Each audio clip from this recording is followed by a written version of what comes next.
ఇవాళ YoYo TV time టాక్కి విశిష్టది మధు యాష్కే గౌడ్ గారు. ఆయన కాంగ్రెస్ పార్టీలో ఇప్పుడు అత్యంత క్రియాశీలక పాత్ర పోషిస్తున్నారు. కాంగ్రెస్ అధిష్టానానికి అత్యంత సన్నిహితుడు, నేషనల్ స్పోక్స్ పర్సన్ కూడా. మరి కొంతమందిని మాత్రమే మన తెలుగు ప్రజలు ఎప్పుడూ గుర్తుంచుకుంటారు. అందులో ఒకరు శ్రీ మధు యాష్కే గౌడ్ గారు.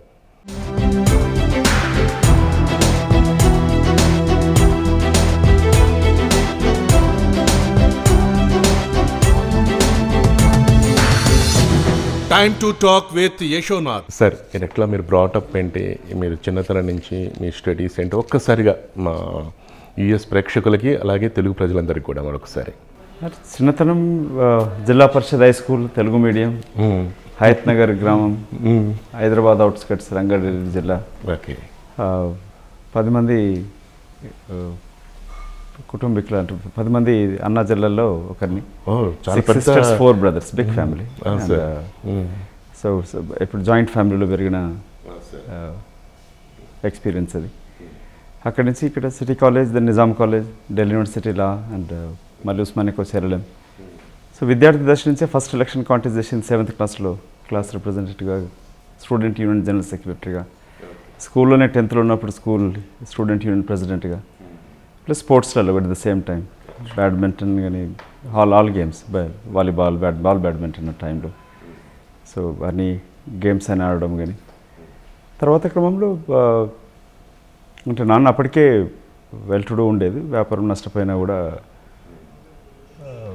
ఎదుగుతున్న క్రమంలో కాలేజీకి వచ్చేటప్పటికి వ్యాపారంగా బాగా నష్టం ఉన్న ఆ సమయం. దాన్ని ఎల్ఎల్ఎం చేసినాక ఇక్కడ అంటే విద్యార్థి దశ ఉన్నప్పటి నుంచే కొంచెం ఈ సోషలిస్ట్ భావాలు కానీ, సమాజంలో జరుగుతున్న అసమానతలపైన కానీ ఏదైనా ఫేస్ టు ఫేస్ మొదటికెళ్ళి అందులో లా ప్రాక్టీస్ మొదలుపెట్టింది కూడా కేజీ కన్నబ్రన్ గారి దగ్గర మొదటిగా. సో ఇవన్నీ కూడా మొదటి నుంచి ఉన్న ఎక్స్పీరియన్స్, లైఫ్లో ఉన్న ఎక్స్పీరియన్స్నే రాజకీయాలకి తీసుకురావడం. సో అప్పుడు అంటే కాలేజ్ వదిలిపెట్టి యూఎస్కి వెళ్ళినప్పుడు కూడా అంటే పౌర హక్కులపైన కానీ, ప్రజాస్వామ్య విలువలపైన కానీ ఇక్కడ ఉన్న ప్రాక్టీస్ చేస్తున్నప్పుడు కూడా కేజీ కన్నబ్రన్ గారు సార్ చెప్పింది ఏంటంటే, never cheat your client, be truthful to your client, and then do your best to represent your case. First case argue చేసినప్పుడు ఓడిపోయినప్పుడు, no don't worry, we did our job as a lawyer, judgement is not in our hands అని. So అట్లంటే నిస్వార్థంగా నేను నమ్ముకున్న వాళ్ళని represent చేయడం, అటు న్యాయవాదిగా ఒక క్లయింట్లను కానీ, లేక కాన్స్టిట్యున్సీకి వచ్చినప్పుడు ప్రజలను కానీ. అట్లాగే యూఎస్కి వెళ్ళినప్పుడు 89 వెళ్ళాను. సో అక్కడ పిహెచ్డీ చేయాలనే ఉద్దేశంతో మళ్ళీ ఎల్ఎల్ఎం చేయాలన్నప్పుడు అట్లా నాన్న met with an accident and died in accident 90లో. సో అప్పుడు తిరిగి రావడం, కుటుంబం అప్పుడు అంటే అమ్మ జ్యువెలరీ కూడా అప్పులో తాకట్టు పెట్టున్న సమయంలో అక్కడ 2 ఉద్యోగాలు చేసుకుంటూ ఫ్యామిలీ రెస్పాన్సిబిలిటీ. ఒక అన్నయ్య ఉన్నా కూడా అంటే కుటుంబ రెస్పాన్సిబిలిటీ తీసుకొని ఏ విధంగా అయితే కుటుంబాన్ని ఆదుకున్నాము, ఆఖరి చెల్ల కాళ్ళు గడిగి పెళ్లి చేయడం, తోడుకొని 2 చెల్లెలు తమ్ముళ్ళకి చదువు చెప్పించడం. సో కుటుంబ బాధ్యతని నెరవేరుస్తూ ఉద్యోగం చేస్తూ, తర్వాత అప్పుడు సొంత ఇల్లు కూడా లాస్ట్ బ్రదర్స్ పెళ్ళి అయినాక కానీ తీసుకోవాలని జరిగినాయి. సో ఇది చిన్నప్పటి లిటిల్ బ్యాక్గ్రౌండ్ ఆలోచిస్తే. ఒక సాధారణ కుటుంబం ఎలా వచ్చిందో అలాంటి కష్టాలు మీరు చవి చూశారు. కామన్ మ్యాన్ లైఫ్ స్టైల్ ఎలా ఉంటుందో మేము ఇప్పుడు ఫస్ట్ టైం వింటున్నాం. నాట్ వెరీ అంత upper middle class family, not very లేకుండా అప్పటికే వ్యవసాయం, 70 ఎకరాల పైన పొలం, నాన్నకి ఊర్లో ఇల్లు, కార్లు. అప్పటికే ఫాదర్ 18 years ఉన్నప్పుడే ఈస్ట్ మోటార్ సైకిల్ గిట. సో వెల్ టు డూకి వెళ్ళి మధ్యన వ్యాపారంతో నష్టపోయి మళ్ళీ కష్టం, అప్పుల బాధ, అప్పుల నష్టపోయినప్పుడు, అప్పులు ఉన్నప్పుడు ఎట్లుంటుంది తీవ్రత, మనోస్థితి ఎట్లుంటుంది అనేది గ్రహించడం. కాబట్టి అమెరికాలో ఉన్నప్పుడు ఉద్యోగం చేసుకుంటూ ప్లస్ లా ప్రాక్టీస్ మొదలుపెట్టి, అప్పులు తెచ్చు, భార్య డాక్టరు. ఓకే. సో అక్కడ న్యూయార్క్ టైమ్స్లో, వాల్ స్ట్రీట్ జర్నల్లో ఆంధ్రప్రదేశ్లో రైతుల ఆత్మహత్యల గురించి పెద్ద స్టోరీస్. చంద్రబాబు నాయుడు గారు అప్పుడున్న ప్రభుత్వం ఐటీ దాంట్లో ప్రమోట్ చేసినా కూడా రైతులని, వ్యవసాయాన్ని ఏ విధంగా మోసపోతున్నారు, నష్టపోతున్నారు అనే దానిపైన ఒక జర్నలిస్ట్ ఫ్రెండ్, మీరు ఇది బయట అంత ఎన్ఆర్ఐగా పనిచేస్తూ అక్కడ కాన్సులేట్లో ఉద్యోగం చేసుకుంటూ, అంటే వీ ఆల్వేస్ దేర్ ఫర్ ఇండియాలో న్యాచురల్ కెలమిటీస్ వచ్చినప్పుడు కానీ, ఫ్లడ్స్ వచ్చినా లేక ఎర్త్క్వేక్స్ వచ్చినా కూడా అక్కడ సహాయం అందించడం. అటువంటి సమయంలో ఆంధ్రప్రదేశ్లోనే తెలంగాణ వరంగల్లో 3,000 మంది పైన పత్తి రైతులు ఆత్మహత్య చేసుకోవడం, ఆదిలాబాద్ కానీ వరంగల్ కానీ. సో వీటిని చూసేసి అప్పుడున్న ఆంధ్రజ్యోతిలో ఒక కథనం వచ్చిండే, అన్నదాతల కన్నీటి కథలని. ఎగ్జాక్ట్లీ రోజు ఒక రైతు యొక్క ఆత్మహత్య చేసుకున్న కుటుంబాన్ని యొక్క వివరణ ఇస్తూ ఉండే. అది చూసి నేను వాపసు వచ్చినప్పుడు ఇక్కడ మాచారెడ్డి మండల్ హైయెస్ట్, అక్కడ తాత ముత్తాతల నుంచి ఆ గ్రామంకి వచ్చింది. సో నా పార్లమెంట్ నియోజకవర్గం కాకపోయినా అక్కడ మాచారెడ్డి మండల్లో దేశంలోనే ఒక మండల్లో అత్యధిక రైతులు ఆత్మహత్య చేసుకున్న ప్రాంతం అది. షబీర్ అలీ కాలేజ్కి వెళ్ళి మిత్రుడు, అతను అక్కడికి తీసుకొచ్చి యూఎస్కి వచ్చినప్పుడు కలిసినప్పుడు అక్కడ రైతుల కుటుంబాలకి ఇప్పటిలాగా డబ్బులు కలెక్ట్ చేసి చందాలు వసూలు చేసి ఇవ్వడం కాదు, సొంత డబ్బులతోనే. ఎందుకంటే గత కుటుంబంలో చూసినాం కాబట్టి అప్పుల బాధ ఉంటే ఎట్లుంటుంది, ఎవరినో ఎన్ఆర్ఐగా డబ్బులు కలెక్ట్ చేసి పంచడం కాదు, నాకున్న కొంచెం డబ్బులోనే 10,000 రూపాయల కుటుంబాలకి ఇవ్వడం జరిగినది. సో అట్లా అంటే ఒక ప్రాక్టీస్ ఒక పీక్ స్టేజ్లో ఉన్నప్పుడు మనకంటూ సామాజిక బాధ్యతను కూడా తిరిగి మిలియన్స్ సంపాదించవచ్చు, రాత్రి మళ్ళీ అదే రొట్టె తింటాం కదా, గోల్డ్ బిస్కెట్స్ తిన్నాం, జీవితంలో ఏం చేయాలనే ఆలోచనతోటి తిరిగి రావడం జరిగినది. సో అది పబ్లిక్. ఎట్లా రాజకీయంలోకి ఎట్లా వచ్చారు, ఎలా వచ్చారు? మీ ఫాదర్ ఎవరు?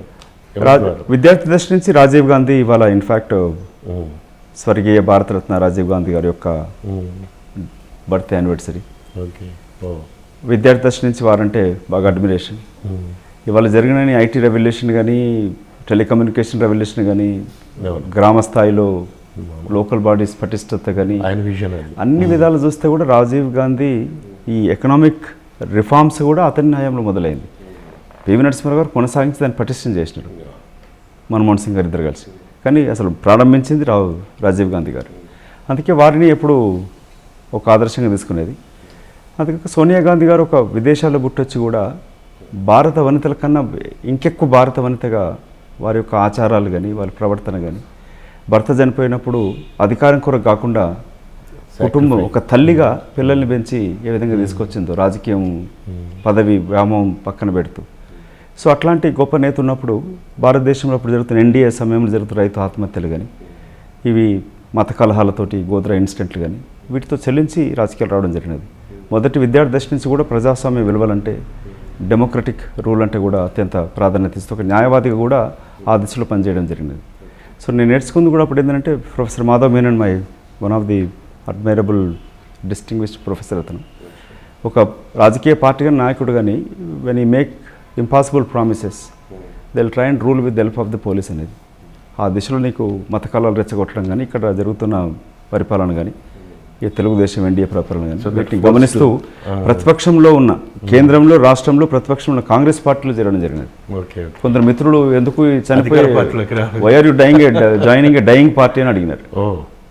ఇట్స్ పార్టీ, రాజకీయం, అధికారం ముఖ్యం కాదు. నాకు రాజకీయం అంటే జీవితం మొదలుపెట్టి రాజకీయాలకు వచ్చింది, రాజకీయాలు నాకు జీవితం కాదు. కాబట్టి ఎప్పుడు కూడా అధికారం ఉన్న పార్టీతో చేరడం కానీ, లేక అధికారం అండబెట్టుకొని అక్రమార్జులు సంపాదించడం నా ఉద్దేశం కాదు. కాబట్టి వస్తూనే ప్రతిపక్ష పార్టీలో చేరడం జరిగింది. అది కాంగ్రెస్ పార్టీలో సోనియా గాంధీ గారి నాయకత్వం. ఎప్పుడు మీరు అధిష్టానానికి ఎప్పుడు పరిచయం అయ్యారు? మీకు ఎంపీ టికెట్ అనేది రావటం ఎలా జరిగింది? అది మీరు ఎక్స్పెక్ట్ చేశారా, లేకపోతే చేసింది చూసి ఇట్స్ ఒక హానర్గా మీకు ఇవ్వడం జరిగింది? లేదు, అప్పుడున్న మిత్రుడు సురేష్ రెడ్డి నా క్లాస్మేట్, కిరణ్ కుమార్ రెడ్డి కూడా ఇక్కడ సురేష్ రెడ్డి, నాదెల్ల మనోహర్ ఒక junior 1 year. So Kiran Kumar Reddy గారు సేమ్ బ్యాచ్మేట్స్. నేను సురేష్ BA అతను బీకామ్లో ఉండి.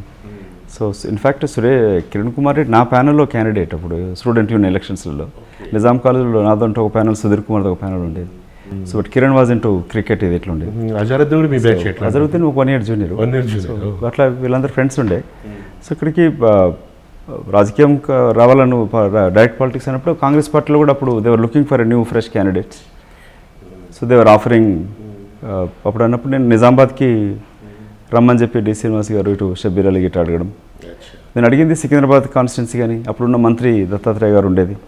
సో తర్వాత నల్గొండ కాన్స్టిట్యున్సీ కానీ అడిగింది. సో అప్పుడు నల్గొండ అలయన్స్లో CPIకి వెళ్ళింది. సో నిజామాబాద్ ఈజ్ మోస్ట్, అక్కడ బాలగౌడ్ గారు మా రిలేటివ్స్ కానీ, ప్లస్ తాత ముత్తాతలు అక్కడ దోమకొండ నుంచి brother sisters, 2 brothers married in to Nizamabad. So relatives అక్కడ ఉండడం. So Nizamabad is most smallest most affectionate district among Telangana జిల్లాలలో. సో అక్కడ ఆదరించి ప్రజలు గెలిపించడం. సో అందుకని ఆ దిశలో నిజామాబాద్ టైమ్స్ మీరు గెలిచారు. ఇప్పుడు తెలంగాణ తెచ్చేది ఇచ్చేది మేమే అని చెప్పి కాంగ్రెస్ పార్టీ చెప్పింది, అలాగే మాట నిలబెట్టుకుంది. కానీ ఎందుకు ప్రజల మనసు చూరగొనలేకపోయారు మన ఎలక్షన్స్లో? ఒక స్వీప్ లాగా వచ్చింది, ఒక ఉప్పెన్ లాగా వచ్చింది, ఒక సునామీ లాగా వచ్చింది. హేమీలు మీలాంటి వాళ్ళందరూ సైడ్ అయిపోవడం జరిగింది, కొట్టుకుపోవడం జరిగింది. ఇది ఇంత సీనియర్ మోస్ట్లు ఉండి మీరు గెస్ట్ చేయలేకపోయారా? అధిష్టానాన్ని కన్విన్స్ చేయలేకపోయారా? అదే ప్రకటించడం అనేది ఒక 2 years ముందు ఉంటే మీరు కొంచెం పటిష్టంగా ఉండేవాళ్ళు. ఇది మీరు మోస్ట్ పర్టైనింగ్ క్వశ్చన్ వేసినట్టు మీరు అడిగింది. ఇది ప్రజలకు కూడా తెలవాలి. తెలంగాణ రాష్ట్ర ఏర్పాటు అనేది టీఆర్ఎస్ పార్టీ పుట్టకముందు నుంచే కాంగ్రెస్ పార్టీ తెలంగాణ ప్రాంత శాసనసభ్యులు రాజశేఖర్ గారు ఉన్నప్పుడే అధిష్టానం కోరడం, CWC working committee Manmohan Singh గారు ఆధ్వర్యంలో ఉన్నప్పుడు ఈ తెలంగాణ సమస్య వినడం కాంగ్రెస్ ప్రతిపక్షంలో ఉన్నప్పుడే. తర్వాత క్రమంలో కాంగ్రెస్ పార్టీ టీఆర్ఎస్ అలయన్స్ పెట్టుకున్నప్పుడు కానీ లేక 2009 ఎన్నికలలో టీఆర్ఎస్ పార్టీ తెలుగుదేశంతో ఏర్పడి మహాకూటమి ఏర్పడ్డప్పుడు కూడా సోనియా గాంధీ గారు భువనగిరి మీటింగ్లో తెలంగాణ జరూర్ దేంగే జబ్ సత్తామే ఆయేంగేతో అని మాట్లాడడం, అది త్వరితగతిన ఏర్పాటు చేస్తామని చెప్పడం కూడా. మీరు ఒకటి గమనిస్తే సోనియా గాంధీ గారు ఎప్పుడు ఎక్కడ మాట ఇచ్చినా కూడా ఫుడ్ సెక్యూరిటీ కానీ ల్యాండ్ ఎక్విజిషన్ బిల్ తీసుకున్నా కూడా లేక ఉపాధి హామీ పథకం కానీ ఇవన్నీ కొన్ని పథకాలు చూస్తే మీరు దీని వెనకాలంతా సోనియా గాంధీ గారు వస్తూ ఉంటుంది. సో వారు ఒక మాట ఇచ్చినప్పుడు మాట తప్పరు. సో సోనియా గాంధీ గారు తెలంగాణ డెఫినెట్గా ఏర్పాటు చేస్తారనేది ఒక నమ్మకమే కాకుండా, సో మేము కోరుకుంది ఏంటంటే ఇప్పుడే కానీ కాంగ్రెస్ పార్టీ రాజశేఖర్ గారి హయాంలో కాంగ్రెస్ పార్టీ వ్యతిరేకించినా లేక ఆంధ్ర ప్రాంత కాంగ్రెస్ నాయకత్వం అడ్డుకునే ప్రయత్నం చేసిన తెలంగాణకై ప్రాణాలు అర్పించిన అమరుల యొక్క త్యాగాన్ని ఒక తల్లిగా, ఇది నేను కాదు గద్దర్ గారు చెప్పినారు, తెలంగాణకై ప్రాణం లెక్క చేయకుండా గజ్జగట్టి తిరిగిన గద్దర్ గారు కూడా ఒక తల్లిగా సోనియా గాంధీ గారు ఒక పిల్లల యొక్క ఆత్మత్యాగాన్ని గుర్తించి తెలంగాణకి ఇచ్చిన మాట నిలబెట్టుకుంటూ రాష్ట్ర ఏర్పాటు చేసింది. ఒకవేళ రాజకీయ లబ్ధి కొరకు అయ్యి ఉంటే ఇదే టీఆర్ఎస్ పార్టీ కుటుంబ సమేతంగా కేసీఆర్ గారు వెళ్ళి మనమలతో వెళ్ళి కాలు మొక్కినప్పుడు పార్టీ మెరిజేయమని చెప్పేది, చిరంజీవి గారు వెళ్ళినప్పుడు చెప్పినట్టుగా. కానీ she never wanted to seen in the history బుక్స్లో తెలంగాణ రాష్ట్ర ఏర్పాటు ఒక రాజకీయ లబ్ధి కొరకు చేసిన ఆ మనసులో ఎప్పుడు లేదు. కాబట్టి అలాంటి అట్లాంటి ఒక ఆలోచన కూడా లేక ప్రజలలో ఉండకూడదనే ఉద్దేశంతోనే రాష్ట్ర ఏర్పాటు చేయడం. అక్కడే కాంగ్రెస్ పార్టీ ఫెయిల్ అయిందా? ఆ రాజకీయ లబ్ధి లేదు కాబట్టి టీఆర్ఎస్ ఎన్కాష్ చేసుకుంది అనుకోవచ్చా? లేదంటే కాంగ్రెస్ రాష్ట్ర నాయకులు సోనియా గారు ఏది మాట ఇచ్చి నిలబెట్టుకున్నారో అది ప్రజల్లోకి బలంగా తీసుకెళ్ళలేమని విఫలమయ్యారు. 2 విషయాలు ఇక్కడ. మీరు ఇంకోటి అడిగింది ఏంటంటే నేను ఒక న్యాయవాదిగా పార్టీ డిప్యూటీ చీఫ్ విప్ కూడా చెప్తున్నాను. 2 సంవత్సరాల ముందు ఇచ్చేది ఉండేని, 2 సంవత్సరాల ముందు అంటే కాంగ్రెస్ పార్టీ ఆంధ్ర ప్రాంత ఎంపీలు రిజైన్ చేసింది యాక్సెప్ట్ చేస్తే ప్రభుత్వమే ఉండదు.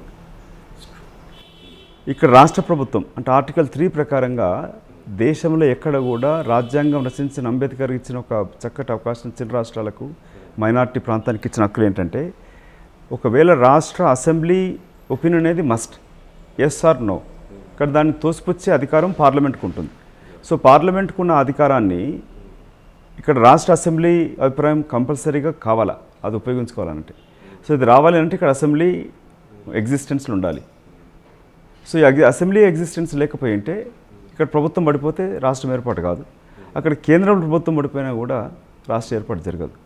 సో తెలంగాణ అంశం ఎంత ముఖ్యమో యూపీఏ ప్రభుత్వానికి మిగతా ఫుడ్ సెక్యూరిటీ బిల్ కానీ ఉపాధి హామీ పథకం కొనసాగించడం కానీ లేక రైట్ టు ఎడ్యుకేషన్ బిల్ కానీ ఇట్లాంటి కొన్ని ముఖ్యమైన బిల్స్ కూడా అక్కడ పాస్ చేయడానికి అవసరం ఉండే. కాబట్టి అక్కడ ప్రభుత్వాన్ని కాపాడుకుంటూ ఆఖరిగా అంతిమంగా ఆ స్టేజ్ వరకు తీసుకురావాల్సిన అవసరం ఇట్స్ ఎ కాన్స్టిట్యూషనల్ నెసెసిటీ కానీ రాజకీయ లబ్ధి కొరకు కాదు. 2వ విషయం, ఇక్కడ తెలంగాణ వచ్చినాక అంటే తెలంగాణకై ఓటేసిన విజయశాంతిని కానీ తెలుగుదేశంలో ఉన్న నామా నాగేశ్వరరావు గారిని కానీ అటు రాథోడ్ని కానీ కాంగ్రెస్లో మాలాంటి నిస్వార్థంగా పోరాడే నాయకులందరినీ కానీ ఎంపీలను ముఖ్యంగా ఓటేసి అంటే పార్లమెంటు చట్టం ద్వారానే రాష్ట్రం ఏర్పాటు అవుతుంది. అట్లాంటి పార్లమెంట్ చట్టం ద్వారా ఓటేసి గెలిపించిన మమ్మల్ని ఓడించడం, ఓటు పాల్గొనని ఉద్యమ క్రమంలో వ్యాపారాలు చేసుకుంటున్న కవిత కానీ తారక రామారావులు కానీ లేక టీఆర్ఎస్ పార్టీ నాయకులు కానీ ఫామ్ హౌస్లు కట్టుకున్న వాళ్ళని కానీ సంవత్సరం క్రితమే ఫామ్ హౌస్లో పడుకుంటూ తెలంగాణ రాదనుకున్న కేసీఆర్ని కానీ ఆ పార్టీని గెలిపించడం, రాష్ట్ర ఏర్పాటు జరిగాక ప్రజలు ఏం ఆలోచించారంటే ఇద్దరు కూడా ఇది ఎమోషనల్ డివిజన్. అటు చంద్రబాబు నాయుడు ఏమో ఆంధ్రప్రదేశ్ హక్కులు నేనే కాపాడుతానంటూ, ఇటు తెలంగాణలో కాంగ్రెస్ పార్టీ జాతీయ పార్టీ కాంగ్రెస్ పార్టీని గెలిపిస్తే మళ్ళీ ఆంధ్ర ప్రాంత వాళ్ళతో కుమ్ముక్కవుతాను ఒక తప్పుడు ప్రచారం కేసీఆర్ చేయడం, 1,00,000 రుణమాఫీ అంటూ 12% రిజర్వేషన్ ముస్లిమ్స్కి మైనార్టీ ట్రైబల్స్కి ఇస్తానంటూ 2 బెడ్రూమ్ ఇల్లు ఇస్తానంటూ, మా దగ్గర బీడీ కార్మికులు చాలామంది ఉంటారు, వాళ్ళకి అదనంగా 1000 రూపాయలు ఇస్తానంటూ, ఇట్లాంటి అన్నీ తప్పుడు అమలుకు నోచుగానంటూ హామీలు, అటు మోదీ కేంద్రంలో 15 లక్షలు ప్రతి పౌరుడు అకౌంట్లో వేస్తానని చెప్పడం కానీ, ప్లస్ ఆ క్రమంలో 2G స్కామ్ అంటూ, కోల్ స్కామ్ అంటూ తప్పుడు ప్రచారం కాంగ్రెస్ పైన చేసి ఇప్పటివరకు ₹1 కూడా రికవర్ కాలే. ఇట్లాంటి ఒకటి కంటిన్యూస్గా కన్సిస్టెంట్గా ఒక క్రిమినల్ మైండ్ తోటి ప్రచారం చేస్తూ కాంగ్రెస్ పైన వ్యతిరేకత భావం తీసుకొచ్చిన నేషనల్ లెవెల్లో అయితే, తెలంగాణ రాష్ట్రం ఆంధ్రప్రదేశ్ రాష్ట్రానికి వచ్చేవరకు తెలంగాణ రాష్ట్ర విభజనలో బీజేపీ, టీడీపీ, వైఎస్ఆర్సీపీ పాత్ర ఎంత ఉందో కాంగ్రెస్ పార్టీ అంతే ఉంది. Congress party, Telugu Desam party, YSRCP, BJP తెలంగాణకు అనుకూలం అని చెప్పినాక నిర్ణయం తీసుకుంది. కానీ ఏ పార్టీ కూడా ఎన్కాష్ చేసుకోలేకపోయింది. ప్రజల ఓటు బ్యాంక్ అనేది అత్యంత కీలకం. దాన్ని బేస్ చేసుకునే భారత రాజకీయాలు డిపెండ్ అయి ఉన్నాయి. ఇది ప్రజాస్వామ్యం. పర్టికులర్గా ఇప్పుడు చూసుకున్నా కూడా, ఇప్పుడు తెలంగాణలో మీరు చెప్పినట్టుగా ఈ కేర్ ఆఫ్ ఫామ్ హౌస్కి ఫిక్స్ అయిపోయారు అని చెప్పేసి అంటున్నారు. ఇప్పుడు మీరు మిషన్ కాకతీయ అనేది ఇప్పుడు కల్వకుంట్ల మిషన్ లాగా అయిపోయింది అని చెప్పి మీరు ఒకటి చాలా తీవ్రమైన సంచలనం చేశారు. అబ్సల్యూట్లీ అది నిజం కూడా. ఇప్పుడు మీరు గమనిస్తే తెలంగాణ రాష్ట్రం, ఇప్పుడు ఇదే చంద్రశేఖరరావు గారు ఉత్తర తెలంగాణ జిల్లాలకు వస్తేనేమో ఆంధ్ర ప్రజలు దోసుకుంటారు అని చెప్పి మాట్లాడినాడు.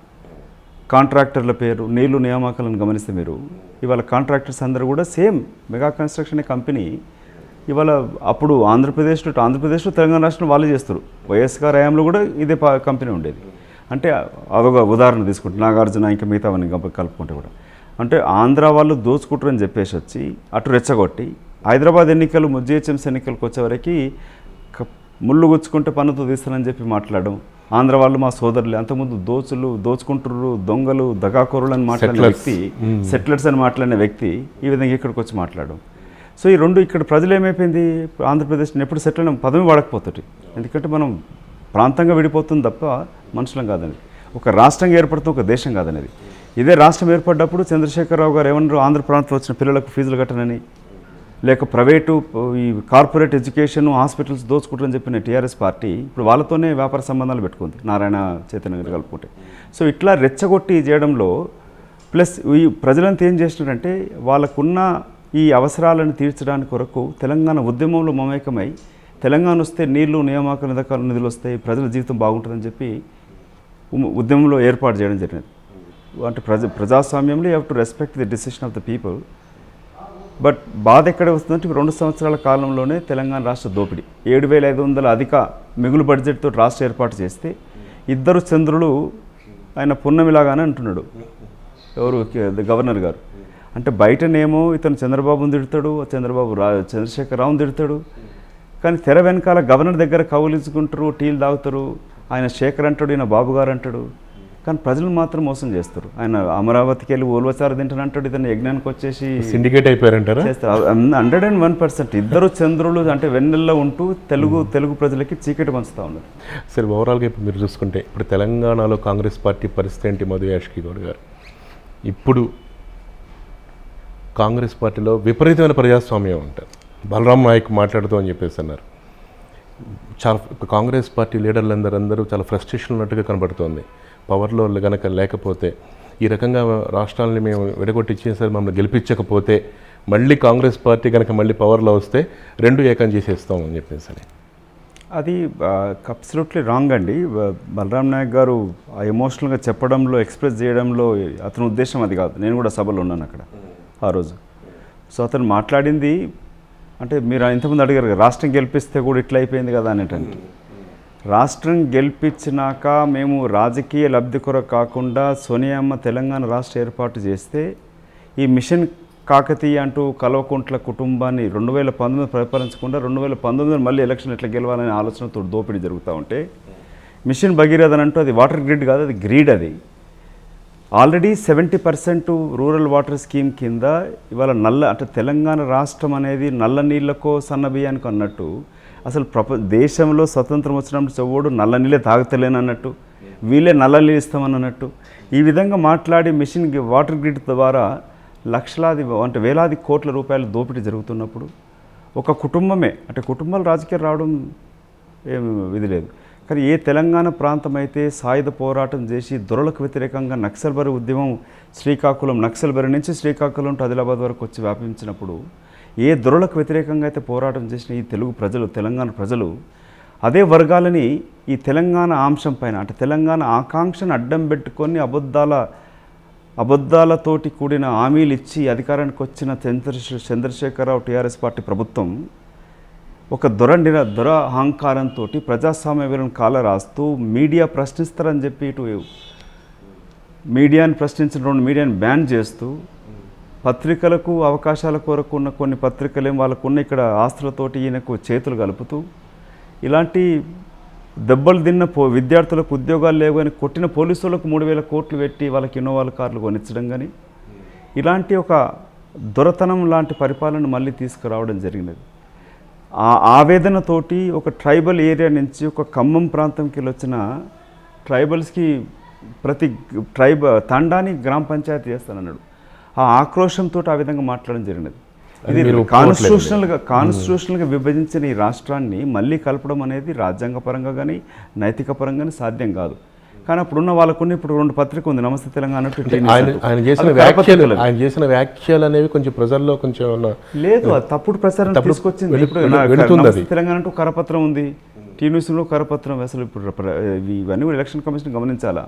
ప్రజాధనంతో అంటే ఉద్యమం నుంచి వచ్చిన ఈ పార్టీకి ఇన్ని 100 కోట్ల ఆస్తులు ఏ విధంగా రాగలిగినది?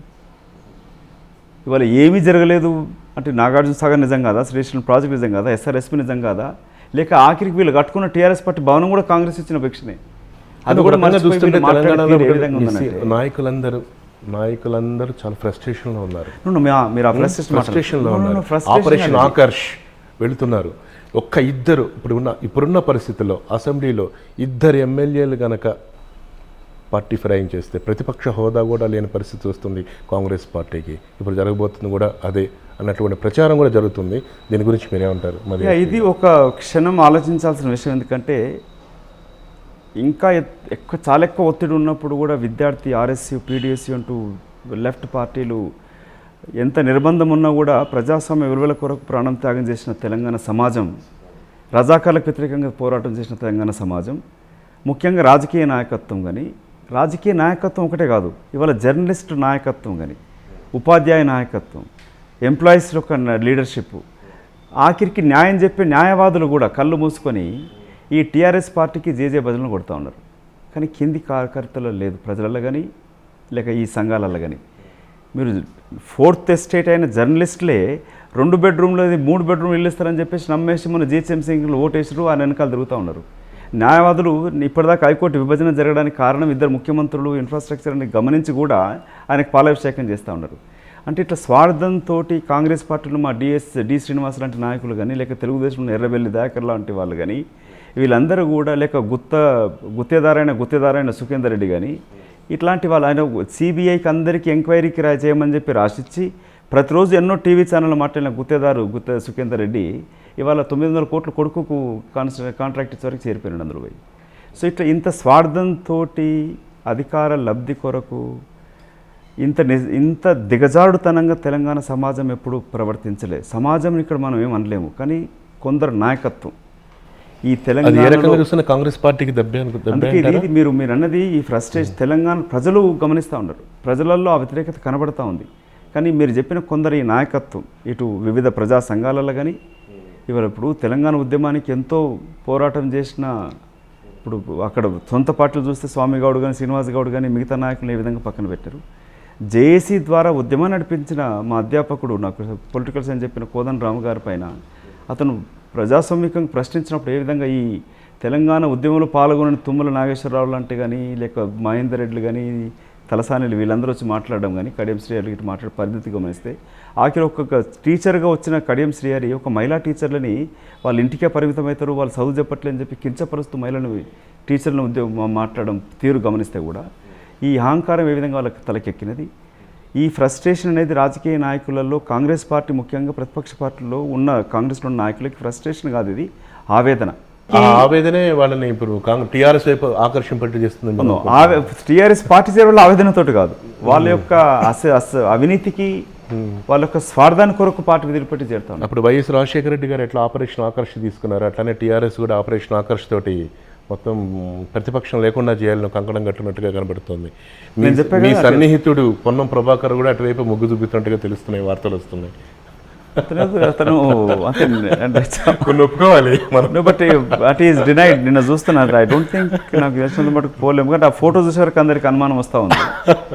అంటే ముందు ఇండికేషన్ అట్లా ఇచ్చేస్తారు అనమాట, ఇలా వేసి చూస్తే ఎలా ఉంటుంది, తర్వాత చూద్దాం రియాక్షన్ అని చెప్పి. ఇప్పుడు వివేక్ అని వెళ్ళారు, మళ్ళీ వచ్చారు, వచ్చినాడు మళ్ళీ పోయినాడు. ఆయన ఉంటుంటే చాలా బాగుండేదేమో, బాగుండేది. బట్ అతను కూడా అంటే వ్యాపారం, ఇప్పుడు వ్యాపారస్తులు రాజకీయాలకు వచ్చినప్పుడు వ్యాపారం వాళ్ళకి ముఖం అవుతుంది.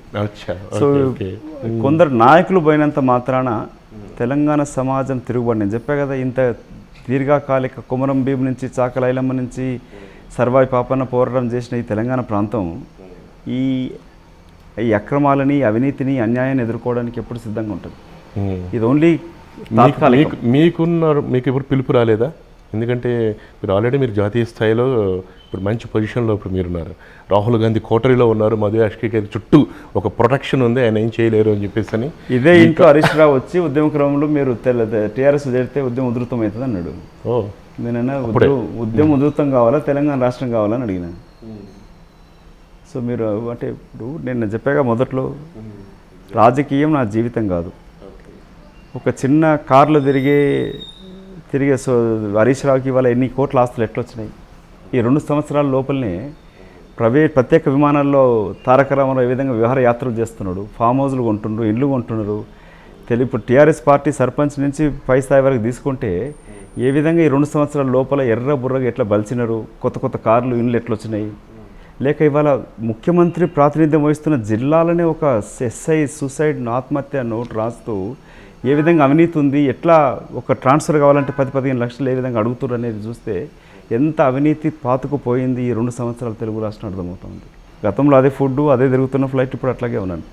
ఈ డిఫెక్షన్స్ పైన ఇప్పుడు ఎన్ఆర్ఐస్ తోడుకొని NRIs TDF Telangana development forum పైన అత్యంత కీలక పాత్ర పోషించినాడు.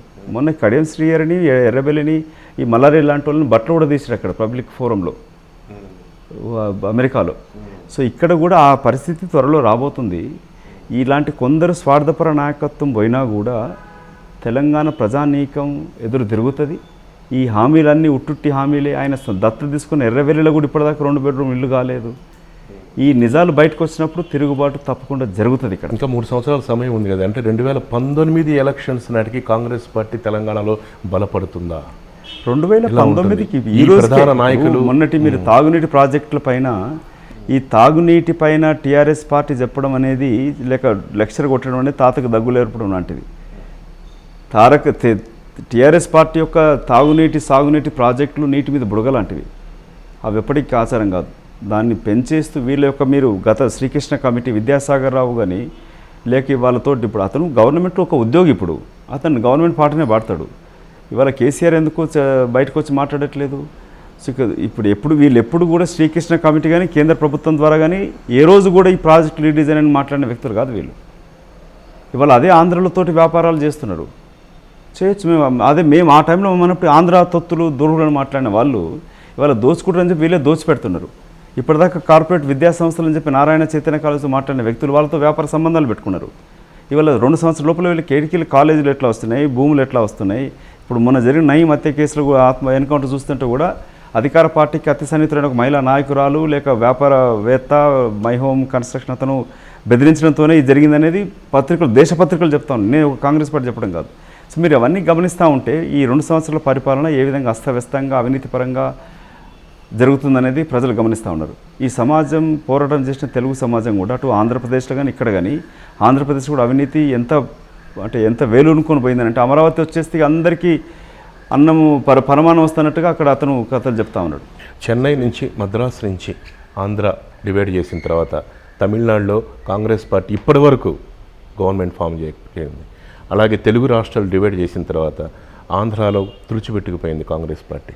ఇక్కడ కొద్దిగా గొప్ప ఉనికి చాటుకుంటుంది. అసలైన అధిష్టానంతో అత్యంత సన్నిహితంగా మెలిగే లీడర్లు, అపర చాణక్యులు, మీలాంటి వాళ్ళు అందరూ కాంగ్రెస్ పార్టీలోనే ఉన్నారు. నల్గొండ జిల్లా తీసుకుంటే ఎవరికి పడట్లేదు, జానారెడ్డి గారు పడట్లేదు, ఉత్తమరెడ్డికి పడట్లేదు, పొన్నా లక్ష్మి గారు తీసుకుంటే మళ్ళీ ఆయన పాల్వాయి గోవర్ధన్ గారు పడట్లేదు. ఇప్పుడున్న పరిస్థితిలో ఒక తాటి మీద ఒక నిలబడి మళ్ళీ కాంగ్రెస్ పార్టీకి పూర్వవైపుని తీసుకొచ్చే కనబడుతుందా? ఫ్రాంక్లీగా చెప్పండి. కాంగ్రెస్ పార్టీ ప్రజల పార్టీ అండి, ఒక కులానికి ఒక మతానికి సంబంధించిన పార్టీ కాదు.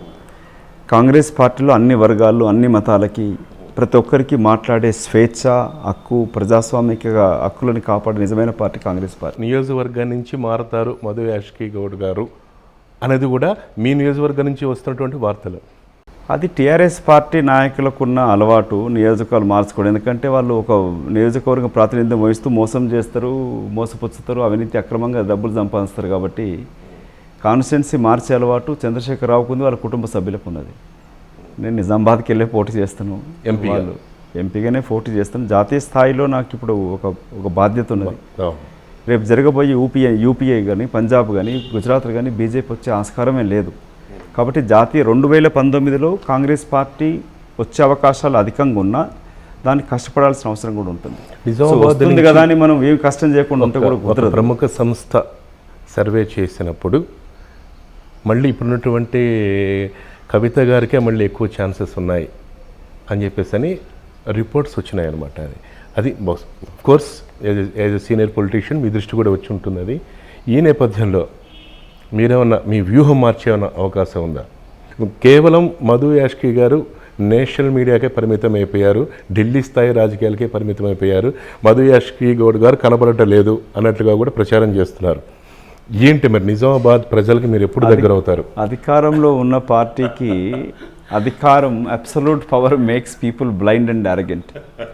సో అట్లాగే ఈ సర్వేలన్నీ కూడా మీరు గమనిస్తే మొన్నటి బీహార్ ఎన్నికలలో కానీ బీజేపీ గెలుస్తుందని చెప్పి ఇవే సర్వేయర్లంతా కూడా ఇంక్లూడింగ్ ఎన్డీటీవీ లాంటి జాతీయ ఛానలే ప్రచారం చేసినది. మీరు ఒకసారి అధికారంలో ఉన్న నాయకురాలు నిజామాబాద్ గురించి మాట్లాడుకుందాం. అధికారంలో ఉన్న ఒక నాయకురాలు సర్వే చేయమనంటే డబ్బులు తీసుకున్నాడు అధికారంలో ఉన్న పార్టీ ఎంపీ ఓడిపోతాను ఇస్తాడా? అంటే అది వరల్డ్ వైడ్ రెప్యూటెడ్ నేమ్ ఉన్నటువంటి ఇట్లాంటి నేను చెప్పే రెప్యూటెడ్ ఉన్న కంపెనీల సర్వేలే చెప్తా ఉన్నా గత ఎన్నికలలో. కాబట్టి ఇక్కడ కవిత గారు మళ్ళీ గెలుస్తుందని ఒక సర్వేయర్ కంపెనీ ఇచ్చిన రిపోర్ట్ కూడా అట్లాంటిదే. డబ్బులు తీసుకున్నప్పుడు ఆ మాత్రం విశ్వాసం ఉండాలి కదా వాళ్ళకి. తర్వాత నిజామాబాద్ నుంచి నా అనుబంధం కంటిన్యూగా నా నంబర్లు కానీ నా ఆఫీస్ కానీ ఏది మారాలి అట్లాగే ఉంది. వాళ్ళు ఏంటంటే ప్రచారం ఆ విధంగా ఇప్పుడు అధికార దుర్వినియోగం చేస్తూ ఒక ముఖ్యమంత్రి వచ్చినట్టుగా పోలీసు రోప్ పార్టీ పెట్టి కార్లలో తిరగడం కానీ చేయడం కానీ అధికార దుర్వినియోగం కానీ బెదిరించి డబ్బులు వసూలు చేసుకుంటూ ఒక ఇటుక పెట్టాలంటే కూడా ఏ విధంగా నిజామాబాద్ టౌన్లో ఎట్లా దోపిడీ జరుగుతుందనేది ప్రజలు గమనిస్తూ ఉన్నారు. అయితే మీరు లాస్ట్ టైం నిజామాబాద్ ఎంపీగా మీరు టికెట్ కోసం రాకుండా వైఎస్ఆర్ అడ్డుపడ్డాడు. అయినా సరే మీరు సాధించి తెచ్చుకున్నారు. అసలు వైఎస్ఆర్ రాష్ట్రపతి మీకు గొడవ ఏంటి? అసలు ఎందుకు మీ స్ట్రైట్ ఫార్వర్డ్ నేచర్ మీది, మీరు చాలా ఫైర్ బ్రాండ్. ఆయన కూడా చాలా 30 years పాలిటిక్స్లో ఉండి ఫైట్ చేసి సీఎంగా అయిన వ్యక్తి. ఎక్కడ మీకు లింక్ జరిగింది? మీకు ఓన్లీ తెలంగాణ అంశం. ఆంధ్రాలో ఉన్న ఎంతోమంది మిత్రులు, లగడపాటి రాజగోపాల్ కూడా నా క్లయింట్ ఉండే, అతనితో కూడా ఇప్పుడున్న సుజనా చౌదరి వాళ్ళ కంపెనీ క్లయింట్ అక్కడ యూఎస్లో ఇమిగ్రేషన్ లా ఫర్మ్ అక్కడ. వీళ్ళందరితోటి ఎక్సెప్ట్ తెలంగాణ అంశం తప్ప ఇంకా వేరే వ్యాపార విభేదాలు కానీ రాజకీయ విభేదాలు కానీ వాళ్ళతో. మరి ఎందుకు వైఎస్ రాజశేఖర రెడ్డి తెలంగాణ వద్దని ఇప్పుడు నేను వారితో నాకు అభిప్రాయ భేదం ఎక్కడంటే, మీరు ప్రతిపక్ష నాయకుడు ఉన్నప్పుడు తెలంగాణ ప్రాంత ఎమ్మెల్యేలతోటి లెటర్ తీసుకుపోయి ఇచ్చి అధిష్టానాన్ని తెలంగాణకు ప్రకటన చేయించి మీ ప్రకటన ద్వారా తెలంగాణ వస్తుందని ఇంకా ఆలస్యం అవుతుందని చెప్పి ఆందోళన పడి ఆత్మహత్య చేసుకున్న అమరుల యొక్క త్యాగాలను గుర్తించి మీకు తెలంగాణనే ఇష్టం లేకపోతే ఎందుకు చేసిరు ఈ మాట? అమాయక ప్రాణాలు పోకపోతుండే కదని నా మధు యాష్కి నా కంట్లో నలుసులాగా అయిపోయాడు. అబ్బా ఏం చేయాలనే స్థాయికి వచ్చి మీకు టికెట్ కూడా రాకుండా అడ్డపడ్డారంటే అది ఎందుకు, అది ఎంత తీవ్ర స్థాయిలో ఆ విభేదాలు వచ్చి ఉంటే? Only because of Telangana. ఓ రోజు బెదిరించి నా చిన్న తమ్ముడి కన్నా చిన్నోడివి, నీ వయసు 45 ఉంది అని బెదిరిస్తే కూడా నేను బెదరలేదు అనేసి డైరెక్ట్ క్యాంప్ ఆఫీస్ పిలిచి బెదిరిస్తున్నాడు. ఆయన కూడా నేను భయపడలేదు. ఇప్పుడే మీరు తెలంగాణది పార్టీ కమిట్మెంట్ కదని చెప్పాను. సో పార్టీ ఒప్పుకున్నది కదా, నా సొంతది కాదని. సో అక్కడ వెళ్ళి మళ్ళీ ఆంధ్రప్రదేశ్ లో అన్ని జిల్లాలకి అక్కడ మెడికల్ కాలేజ్ ఇంజనీరింగ్ ఉంది గవర్నమెంట్. తెలంగాణ టికెట్ వద్దని డైరెక్ట్ చెప్పారు. టికెట్ వద్దని చెప్పారు. వాళ్ళు రిపోర్ట్ రాస్తారు, ఇక్కడ PCC బీసీ సీఎం కలిసి ఇవ్వాలా, ఓకే. కేంద్రానికి ఇస్తారు. కేవీపీ రామచంద్రరావు చేతిలో ఇప్పటికీ తెలంగాణ లీడర్లు అలాగే ఉన్నారు. ఆయన కూడా ఇంకా డిక్టేటర్షిప్ అలాగే జరుగుతుంది, ఆయన పెత్తనే కొనసాగుతుంది కూడా అంటున్నారు. తెలంగాణ రాష్ట్రం వద్దని వ్యతిరేకించి వ్యక్తి తను చాలామంది మా కాంగ్రెస్ నాయకులు భయపడుతూ ఉంటారు ఆయనకి. నేను మొన్న ఒక స్టేట్మెంట్ ఇచ్చినప్పుడు ఎంతోమంది సీనియర్ నాయకులంతా కూడా ఫోన్ చేసి అభినందించినారు, కానీ ఆయన ఎదురుగా వస్తే సలాంలు కొడతా ఉంటారు. సో అతనితో ఏంటంటే నాకు విభేదం, నువ్వు అక్రమార్జన ఇక్కడ కులగజ్జితోనా లేక ప్రేమతోనా, ఇటు చంద్రశేఖరరావు కేవీపీ రామచంద్రన్ ఏమన్నాడు, అతను ఏమన్నాడు, తెరచాటుగా హరీష్ రావు వచ్చి డబ్బులు తీసుకుపోతాడు, మాట్లాడుకుంటారు, తారక రామారావు కౌగిలించుకుంటుంటాడు, సో కవిత గారు వెళ్ళి షాలు కప్పుతూ ఉంటారు, కానీ ప్రజల ముందు వచ్చేమో తిడుతూ ఉంటారు. సో వీళ్ళ ఈ తప్పుడు అంటే వీళ్ళ ఈ ప్రవర్తనతోటే తెలంగాణలో ఈ ఆత్మహత్యలు జరిగినాయి. సో రేపటి భవిష్యత్తు, రేపటి అధికారం పొజిషన్స్ కాదు, ఉన్నది ఉన్నట్టు చెప్పడం, న్యాయంగా ఉండడం అనేది, నిజాయితీగా ఉండడం అనేది నేను నేర్చుకున్నాను మొదటి నుంచి, చిన్నప్పటి నుంచి వచ్చిన అలవాటు. ఇప్పుడున్న తెలంగాణ పీసీసీ అధ్యక్షుడు చాలా వీక్గా ఉన్నాడు, అందరినీ ఏకం చేయలేకపోతున్నాడు, ప్రజల్లోకి వెళ్ళలేకపోతున్నాడు. ఇప్పుడు కొత్తగా ఏం వాదన వస్తుందంటే ఇప్పుడు బీసీలకు ఇస్తే చాలా బాగుంటుంది, తెలంగాణలో బీసీలు ఎక్కువ ఉన్నారు కాబట్టి, దాంతో మీరు ఏకీభవిస్తారా? కాంగ్రెస్ అధిష్టానం కనుకుంటే మీరు ఎవరు సజెస్ట్ చేస్తారు? బీసీలను విస్మరించకూడదనేది నిజం. అత్యధిక జనాభా మొన్న సకల జనుల సర్వే సమగ్ర సర్వే కానీ ఏది గమనిస్తే కూడా తెలంగాణ ప్రాంతంలో 85% ఎస్సీ ఎస్టీ బీసీ వర్గాలు ఉన్నాయి. ఇప్పుడు ఇక్కడ ఇది కూడా అంటే నాయకత్వం వీక్ ఉందని చేసే ప్రచారం కూడా టీఆర్ఎస్ పార్టీ వాళ్ళు చేసేది. ప్రజలలో మార్పు రావాలి. కాంగ్రెస్ పార్టీ ఏమంటుంది, ప్రాజెక్టులు కట్టడానికి అసలు ప్రారంభించిందే మేము కదా, ప్రాణహిత సేవలు ప్రారంభించింది ఎవరు, అటు పాలమూరు ప్రాజెక్టులు ప్రారంభించింది ఎవరు, ఇవన్నీ రాజీవ్ సాగర్ ఇందిరాసాగర్ ఖమ్మంలో ప్రారంభించింది ఎవరు, ఇవన్నీ కూడా మర్చిపోయి కాంగ్రెస్ పార్టీ ఏదో వ్యతిరేకం అన్నట్టు మాట్లాడేటట్టు, కాంగ్రెస్ పార్టీ ఏం చేయలేదని మాట్లాడడం కానీ ఇవన్నీ చేస్తుంటే అంటే నిజాన్ని కప్పిపుచ్చినంత మాత్రాన అవి దాగదు, అది నిప్పు లాంటిది, ఎప్పటికైనా బయటకు వస్తుంది. ప్రజలలో మార్పు రావాలి. ప్రజలలో అది ఏదో ప్రతిపక్షం ప్రతి ఒక్క ఈ అంటే అప్రజాస్వామికంగా అవినీతికరంగా పరిపాలిస్తున్న ఈ తెలుగు రాష్ట్ర ముఖ్యమంత్రుల వ్యతిరేకంగా ప్రతి పౌరుడే ప్రతిపక్ష నాయకుడు. ప్రతిపక్ష పార్టీలు ప్రజల స్పందనకు నాయకత్వం వహిస్తుంది తప్ప ప్రజలు లేని స్పందనను మేము సృష్టించలేము. కాబట్టి ప్రజలు ప్రతి ఒక్కరు నాయకుడిగానే ఎదగాల్సిన అవసరం ఉంది. సో ఫైనల్గా సరే కాసేపు పాలిటిక్స్ పక్కన పెట్టేద్దాం సార్. మీ స్మైల్కి మంచి ఫాలోయింగ్ ఉంది ఫేస్బుక్లో. మధు యాష్కి కూడా అంటే మంచి హ్యాండ్సమ్. ఫేస్బుక్లో ఆ పేజ్ లైకింగ్ కానీ మీకు వచ్చే కామెంట్స్ కానీ చాలా ఉన్నట్టు, అలా ఉన్నప్పుడు ఎట్లా అనిపిస్తుంటుంది మీకు? అంటే నేను నిజాం కల్ ఎలక్షన్ నిలబడ్డప్పుడు ఒక girls I like your smile, I'm going to vote for you అన్నది. Feel good, but this is natural. Some people కల్పించుకుంటారు. చంద్రబాబు లాంటి వాళ్ళకి నవ్వాలంటేనే కష్టమవుతుంది. సో చంద్రశేఖర్ లాంటి వాళ్ళకి ఫామ్ హౌస్లు ఉండేటోళ్ళకి ఇది న్యాచురల్గా వచ్చేదండి. సో ఇట్స్ మీ ఫిట్నెస్ రహస్యం ఏంటి సార్? అంటే I never wanted to be a politician with a big tummy, cannot walk. So wanted to be fit and active. And food habits కానీ అండ్ వాకింగ్ ఇవన్నీ? Eat everything, eat less, do exercise. So that's it. Otherwise I have no trainer, nothing. కానీ ఇప్పుడు నేను మీతో interview చేస్తుంటే కొన్ని క్వశ్చన్స్కి మీరు చాలా ఎమోషనల్గా రియాక్ట్ అవుతున్నారు. అది బై బర్త్ న్యాచురల్గా వచ్చింది.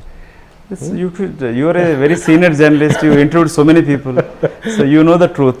అంటే మీకు ఒక జర్నలిస్ట్గా ఒక న్యాయవాది ఏంటంటే యూ కెన్ ఫేస్ రీడింగ్ అనమాట. ఎవరు నిజం చెప్తారో ఎవరు అబద్ధం చెప్తారో తెలిసిపోతుంది. సో రాజకీయ నాయకుడు కూడా టీవీ కెమెరా ముందు నిజం చెప్తుండే అబద్ధం ప్రజలు గుర్తిస్తారు. అట్లాగే జర్నలిస్ట్ కూడా మీరు ఏ రాజకీయ నాయకుడు నిజం చెప్తున్నా, ఏ ఆర్టిస్ట్ నిజం చెప్తున్నాడా, ఏ తారలు నిజం చెప్తారో మీకు తెలిసిపోతుంది.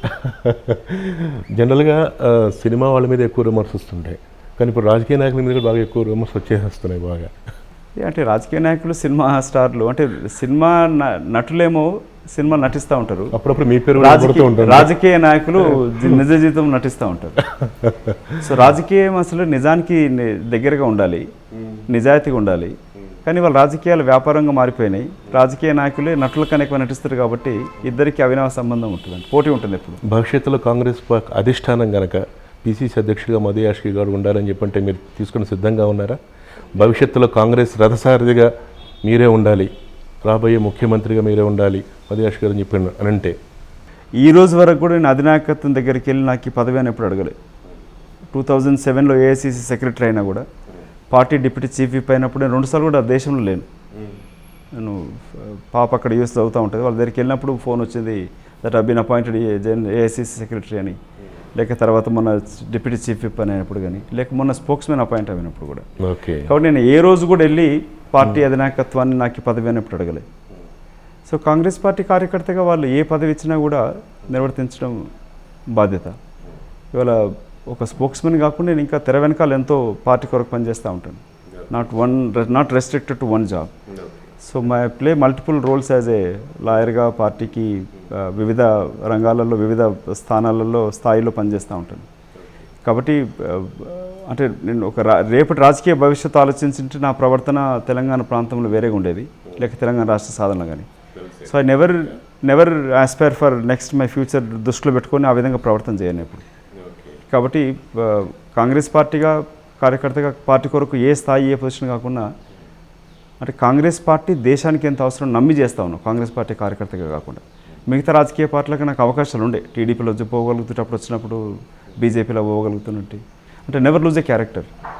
So I cannot compromise my character, my self respect. Right Madhu Yaskhi గారు, మీతో మాట్లాడుతుంటే అలా ప్రవాహంలాగా వెళ్ళిపోతూనే ఉంది. మీరు ఎక్కడ కూడా దొరకకుండా మాట్లాడతారు, అదే మీకు టెక్నిక్. అందుకని మీరు మీ కాంగ్రెస్ అధిష్టానం దొంగతనం మీరు అంటే దొంగతనం చేసే వాళ్ళకి దొరకకుండా ప్రయత్నం చేస్తారు. అవుతున్నప్పుడు మనసులో మనకి ఏం లేనప్పుడు you don't have to scare for anything and anyone. Thank you Madhu Yaskhi గారు, so kind of you. Thank you very much.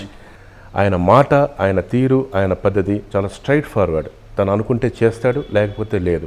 అలాంటి కప్పదాటు రాజకీయాలకు మాత్రం నేను చాలా దూరం అంటూ తన వ్యక్తిత్వాన్ని నిలబెట్టుకున్న నిజమైన పొలిటీషియన్గా నేను ఉంటానని చెప్పేసి అంటున్నారు. Don't forget to like, share, subscribe YOYO TV. Thank you very much.